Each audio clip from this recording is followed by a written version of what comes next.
اللي حصل ان بقى فيه ثقافة هي مش ثقافتنا، يعني هي مش ثقافتنا المصرية، هي ثقافة غربية حطت شكل الموديل.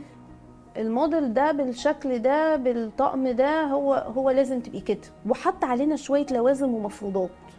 لازم تبقي رفيعة وبالسنتوفة ومش عارفة ايه، والشكل يبقى ايه، واللبس يبقى مش عارفة عامل ازاي وكده. لكن هو ده غريب عن ثقافتنا. حتى ما هترجعي زمان هتلاقي انه ما كانش فيه موجة الدايت، وموجة انه محتاجين نعمل دايت ومحتاجين نخس ومش عارفة وزن لازم يبقى كام وما يزيدش عن كام.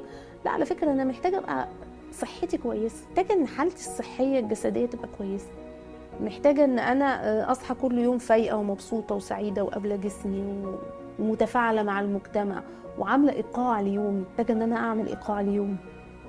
كل ده في الاخر هو ده اللي انا محتاجاه، مش بقى انه ابقى شكلي مش عارفه عامل زي مين. فهي اتحطت شويه كده مفروضات ولوازم، وزي ما يكون يعني انجبرنا ان احنا نمشي عليها، مع ان دي مش حقيقه. اللي احنا فعلا محتاجين نمشي عليه هو احتياجنا. احنا محتاجين اصحى كل يوم انا محتاجه ايه، وارمي بقى كل الفروض واللوازم دي في في اول حته اقابلها يعني.